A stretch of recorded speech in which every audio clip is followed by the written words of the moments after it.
Hello friends, welcome back to our channel. আর নতুন একটা ভিডিওতে আবার তোমাদেরকে স্বাগত। তো আমাদের কিন্তু বাঙালির দীপুদার মধ্যে দীঘা এবং পুরী কমপ্লিট। তো এবার আমরা যাচ্ছি কিন্তু দার্জিলিং। তো চলো এই সফর তোমাদেরকে আমরা দেখাবো।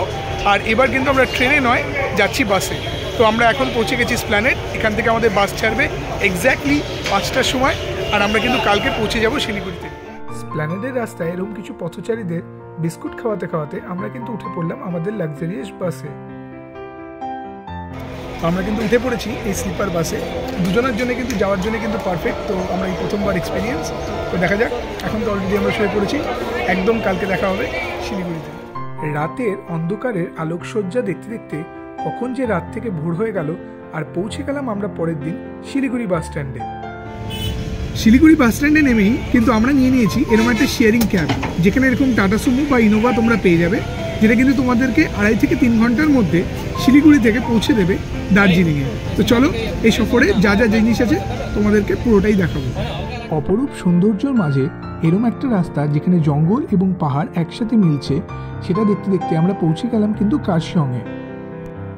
অলিগলির মাঝখান থেকে যেতে যেতে আমরা কিন্তু অবশেষে পৌঁছে গেলাম আমাদের আস্তানা সানশ্রেয়া হোমস্টেতে। আমাদের কিন্তু দার্জিলিংয়ের আস্তানা এই সানশ্রেয়া হোমস্টে। এটা কিন্তু একদম ডালি ফটকের জাস্ট একটু 2 পা দূরত্বতেই রয়েছে। আর মল রোড থেকে মোটামুটি 10 থেকে 15 মিনিট লাগবে। কেন কি মল রোডে প্রচণ্ড ভিড়, আর সব থেকে রুম অ্যাভেবিলিটি পাওয়াটাও খুব চাপের। কিন্তু দার্জিলিংয়ে এসে এরকম একটা নিলিবিলি জায়গায় পাহাড়ের মাঝখানে প্রত্যেক কটা রুম মোটামুটি ভিউ আছে, মানে একদম পাহাড় তোমরা দেখতে পাবে। আর সব থেকে বড় কথা এখানকার খাওয়া দাওয়া আর এখানকার যে আতিথেয়তাটা সত্যি খুবই সুন্দর। তো আমি নাম্বার এবং সব কিছু ডিটেলস ভিডিওর ডিসক্রিপশন বক্সে দিয়ে রাখবো। তো তোমরা যদি বুক করতে চাও তো এখান থেকে কিন্তু আরামসে বুক করে নিতে পারবে এবং পেয়ে যাবে এরকম একটা সুন্দর দার্জিলিংয়ে থাকায় আস্তানা। জাস্ট নাও আমরা কিন্তু এখন চেক ইন করে নিলাম আমাদের আজকের আস্তানা। আর এরকম একটা পিক সিজনে যে আমরা এরকম একটা সুন্দর কোজি হোমস্টে পাবো, সেটা কিন্তু আমরা ভাবতেও পারিনি। এখানে সুন্দর খাট রয়েছে, টিভি রয়েছে, সুন্দর বাথরুম রয়েছে, আর সব থেকে বড় যে পাওনাটা হচ্ছে ভিউ রুম। তো চলো দেখাচ্ছি এখানকার ভিউটা অ্যাকচুয়ালি ঠিক কেমন। জানলা সরাতেই দেখা মিলল এই শান্ত দার্জিলিং শহরটা। তারপরে আমাদের সামনে হাজির হলো এই গরম গরম লাঞ্চ, যার মধ্যে ছিল ভাত, ডাল, আলু ভাজা, মাংস এবং তরকারি। এখন কিন্তু আমরা পৌঁছে গেছি চকবাজারে। তো হোটেল থেকে ডালি ফটক থেকে 15 টাকার ভাড়া দিয়ে আমরা এখন পৌঁছে গেছি চকবাজার। আর এখান থেকেই কিন্তু আমরা পৌঁছে মার্কেট মল রোডে। তো এবার তোমাদেরকে ঘুরে দেখাবো মল রোডের কী কী জায়গাগুলো রয়েছে। এই শীতের বিকেলে মল রোড ছিল কিন্তু লোকে পরিপূর্ণ, আর সেখান থেকেই কিন্তু আমরা ঘুরে নিলাম আশেপাশেটা। আমরা এখন রয়েছি গ্লেনারি হোপসের ঠিক ভেতরটায়। দেখতেই পাচ্ছ এই পুরো বেকারিটার মধ্যে কিন্তু প্রচণ্ড ভিড় রয়েছে।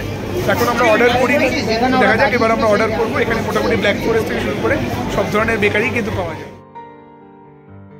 হাঁটতে হাঁটতে আমরা কিন্তু ঢুকে পড়লাম এই ফেমাস রেস্টুরেন্টটা, যার নাম কিন্তু কুঙ্গা রেস্টুরেন্ট, যেখান থেকে আমরা এখানকার স্পেশাল চিজ মোমোটা কিন্তু খেলাম।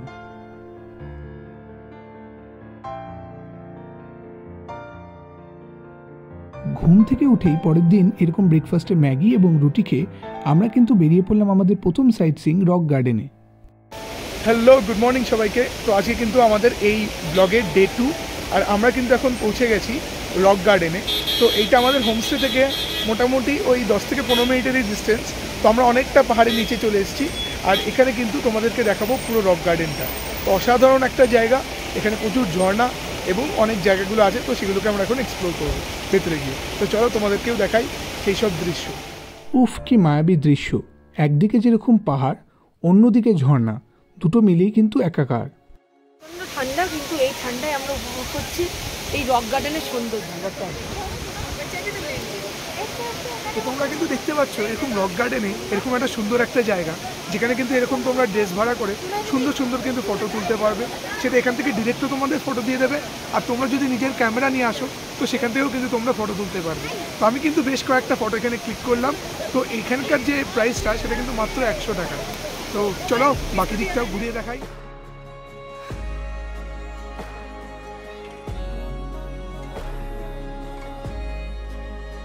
রক গার্ডেন দেখার পর আমরা কিন্তু পৌঁছে গেলাম টি গার্ডেনে। Welcome to the tea garden of Darjeeling. আমরা কিন্তু এখন রয়েছি টি গার্ডেনে। তোমরা দেখতেই পাচ্ছ কি সুন্দরভাবে এই স্ল্যান্টিং বা স্লোপের মধ্যে কিন্তু টিগুলোকে কিন্তু প্ল্যান্ট করা হয়েছে।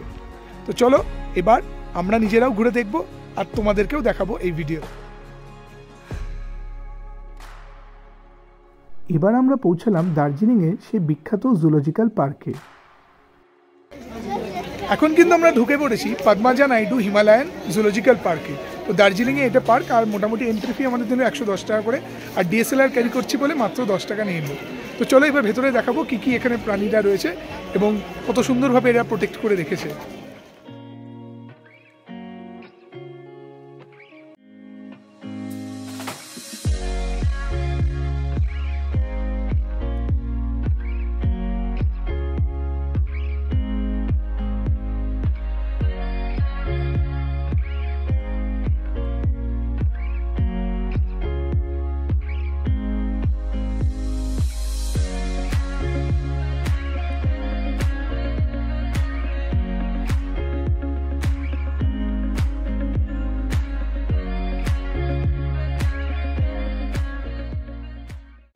এই যে দেখা যাচ্ছে স্কুলটা, এটা কিন্তু খুব ফেমাস একটা স্কুল, যেখানে কিন্তু বরফি এবং ইয়ারিয়ার বইটার শুটিং হয়েছিল।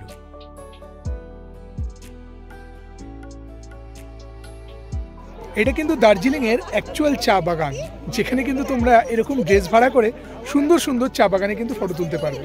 তো এখানকার মোটামুটি ড্রেস ভাড়া 50 টাকা করে, আর যদি আলাদা করে ফটো তুলতে চাও তাহলে আলাদা করে 50 টাকা তোমাদেরকে কিন্তু পে করতে হবে। তোমরা কিন্তু ইনস্ট্যান্ট ফটো কিন্তু পেয়ে যাবে।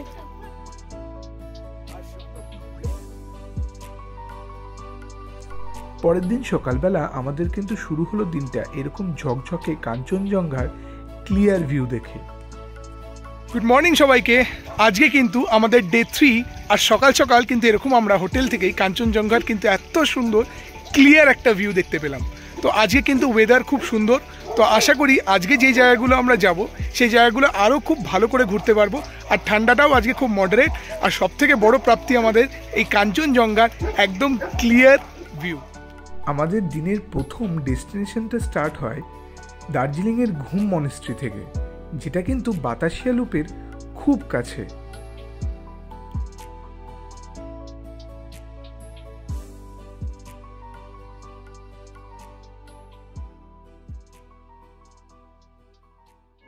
এই হলো কিন্তু ঘুম মনেস্ট্রির ভেতরটা, পুরো সুন্দরভাবে কিন্তু বৌদ্ধিস্ট টেক্সচারে কিন্তু চারিদিকটা কিন্তু সাজানো আছে। তো ভেতরে ঢুকলেই কিন্তু সব থেকে একটা শান্তির পরিবেশ তোমরা কিন্তু দেখতে পাবে। সেখান থেকে আমরা ডিরেক্ট চলে গেলাম আমাদের নেক্সট ডেস্টিনেশন লামাহাটাতে। আমরা কিন্তু এখন আছি লামাহাটা ইকো ট্যুরিজম পার্ক। তো এইটা কিন্তু একদম লামাহাটার মধ্যেই একটা অবস্থিত একটা জায়গা, আর ও উপরে পাইন ফরেস্ট, আর তার উপরে কী কী আছে আজকে আমরা ভেতরে ঢুকবো এবং দেখব। আর সবথেকে বেস্ট পার্ট যে এখানে কিন্তু আজকে আমাদের পুরো ওয়েদারটা একদম এতটা সুন্দর, কাঞ্চনজঙ্ঘার কিন্তু একটা ক্লিয়ার ভিউ আমরা কিন্তু দেখতে পাবো এই লামাহাটা থেকে, একদম ডিরেক্টলি এই পার্ক থেকে। তো চলো তোমাদেরকেও সেই দৃশ্য দেখাবো এই চ্যানেল।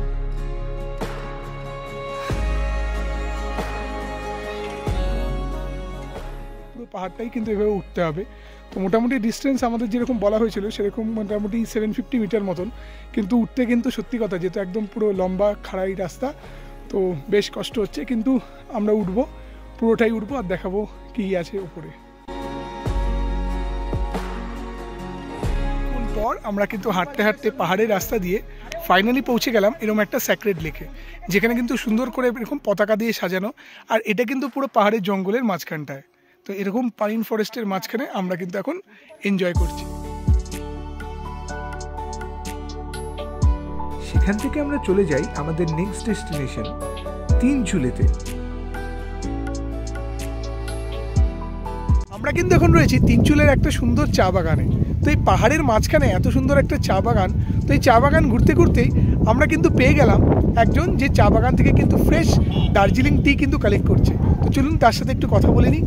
এটার স্বাদ যেমন অসাধারণ, তেমন এটা খেলে এনার্জি বাড়ে, বিভিন্ন ওয়েতে আমরা ইউজ করতে পারি। আচ্ছা, তো এনার কথা অনুযায়ী দার্জিলিং টির কিন্তু সবথেকে বড় যেটা বৈশিষ্ট্য সেটা হচ্ছে এখানকার কিন্তু স্বাদ। এই স্বাদটা কিন্তু পৃথিবীর আর কোথাও কিন্তু এত সুন্দর চা কিন্তু পাওয়া যায় না। তো এই ফেমাস দার্জিলিং টি তো আপনাদের এই চ্যানেলে দেখিয়ে দিলাম যে কিভাবে এটা তোলা হয়। এই ভাবছি দার্জিলিং থেকে একখানা বউ নিয়ে যাই, সুন্দর একটা মিষ্টি বউ পেয়ে গেছে। ঠিক আছে, চলো, এটা একটু মজা হলো। এবার আমরা যাব কিন্তু নেক্সট অন্য একটা ডেস্টিনেশনে, সেটা হচ্ছে অরেঞ্জ গার্ডেন। অরেঞ্জ ভ্যালি নামে ওটা পরিচিত। তো চলো সেখানে গিয়ে বাকি ভিডিওটা হবে। তিনচুলের পর আমাদের নেক্সট ডেস্টিনেশন ছিল অরেঞ্জ ভ্যালি। এখন কিন্তু আমরা ঢুকে পড়লাম অরেঞ্জ গার্ডেনে। ঠিক আগের ভিডিওতে তোমাদের আমরা দেখিয়েছিলাম অ্যাপেল গার্ডেন, যেটা কাশ্মীরে ছিল। এইবার তোমাদেরকে এই ভিডিওতে দেখাবো অরেঞ্জ গার্ডেন। তো এখানে কত অরেঞ্জ একসাথে যে থাকতে পারে সেটা এই গার্ডেনে আসতাম জানতেই পারতাম না। তো তোমাদেরকেও দেখিয়ে দিচ্ছি এই ভিডিও। প্রতিটা গাছে কিন্তু প্রায় শয়ে অরেঞ্জ কিন্তু ছিল এখানে, আর পুরো ভ্যালিটাই কিন্তু এই অরেঞ্জে কিন্তু ঢাকা ছিল। তো এতগুলো অরেঞ্জ কিন্তু আমরা একসাথে দেখে বেশ মজা পেলাম।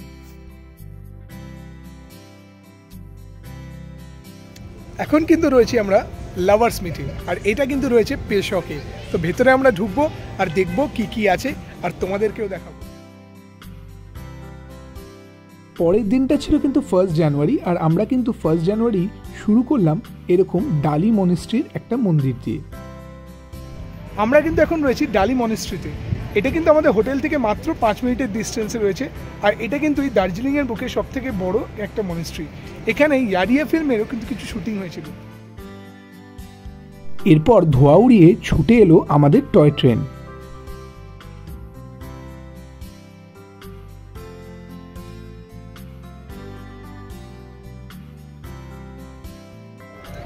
এটা কিন্তু দার্জিলিংয়ের বাতাসিয়া লুপ, খুব পপুলার একটা জায়গা। তো এখানে যে আই লাভ দার্জিলিং কথাটা লেখা, আর এর পাশ থেকে যখন টয় ট্রেন চলে যায় তখন যে দৃশ্যটা তৈরি হয় সেটা কিন্তু অপরূপ একটা সুন্দর। তো তোমরা যদি আসো তো বাতাসিয়া লুপটা কিন্তু অবশ্যই মিস করো না যেন।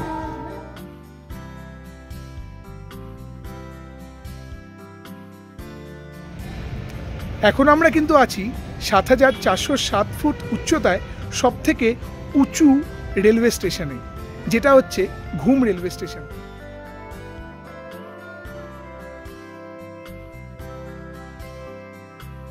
এখানে সেই ইঞ্জিনটা লাগছে, আর ভেতরটাও দেখালাম কত সুন্দরভাবে এটা কিন্তু ওয়েল ডেকোরেট করে রেখেছে।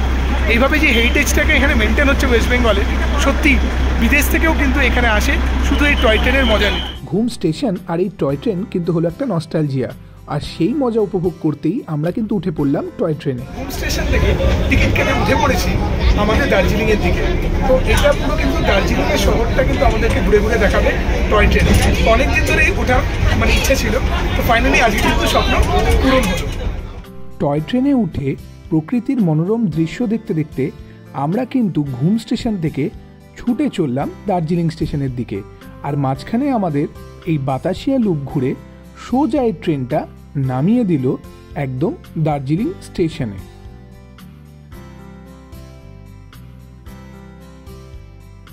আজকে কিন্তু ডে 4, আর আমরা কিন্তু পৌঁছে গেছি লেপচা জগতে। তো এখান থেকে কিন্তু আমাদের কাঞ্চনজঙ্ঘার ভিউটা খুব সুন্দর দেখা যায়, প্লাস এখান থেকে দার্জিলিং, মিরিক এবং পাইন ফরেস্ট অনেক কিছু আছে। তো চলো আজকে যেই সমস্ত জায়গাগুলো আছে, স্পটগুলো তোমাদেরকে ঘুরে দেখাবো। এখন কিন্তু আমরা পৌঁছে গেছি লেপচা জগতের একটা পাইন ফরেস্টে। এখানে এন্ট্রি ফি কিন্তু 20 টাকা করে, আর ঢোকার পর পাইন ফরেস্টের যে এত সুন্দর একটা অপরূপ বিউটি আছে সেটা কিন্তু নেচারের আমরা এখন এনজয় করতে চলেছি। কিন্তু দেখতেই পাচ্ছ এই পুরো পাইন ফরেস্ট জুড়ে কিন্তু কত রকম গাছ, আর এইখান থেকে যখন লাইটটা পাস হচ্ছে দেখতে কিন্তু সত্যি একটা অসাধারণ এনভায়রনমেন্ট অ্যান্ড ভাইবস তৈরি করছে। তো খুবই সুন্দর জায়গা।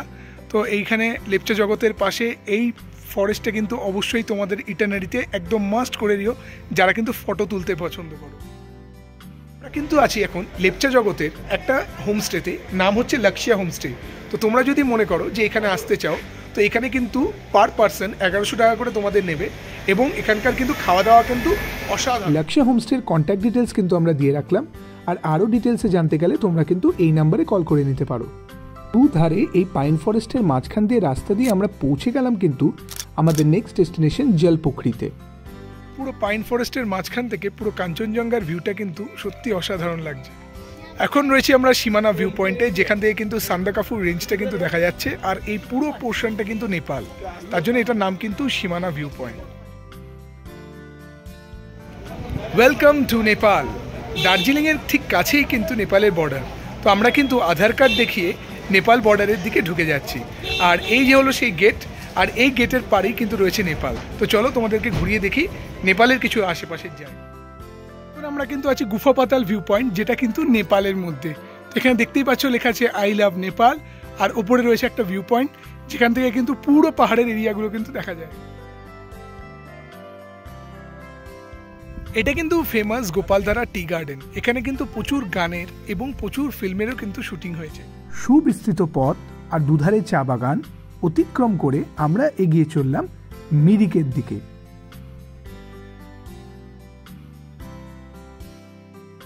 আমরা কিন্তু এখন পৌঁছে গেছি মিরিকে। তো মিরিকেই আশেপাশে যে লেকগুলো আছে তোমাদেরকে ঘুরে এখন আমরা দেখাবো।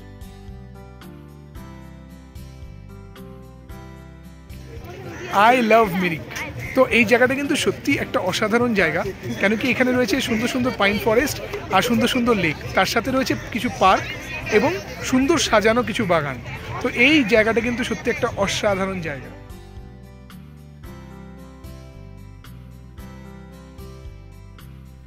একগুচ্ছ স্মৃতি আর অনেক কিছু অভিজ্ঞতা সঞ্চয় করে রাখলাম মনের মণিকোঠায়। আমাদের গাড়ি ছুটে চলল বর্ণময় শহর ছেড়ে জনকোলাহলের দিকে। টানাই 5 দিনের দার্জিলিং সফর আমাদের কিন্তু বেশ কাটলো। আবার আমরা পৌঁছে গেলাম শিলিগুড়ি। এখান থেকে বাস ধরে আমরা পৌঁছে যাব কলকাতা। এরকম আবার দেখা হবে অন্য কোনো ব্লগে। ভিডিওটা যদি ভালো লাগে please like, comment, share and subscribe to our channel Kolkata Suman. Till then, by.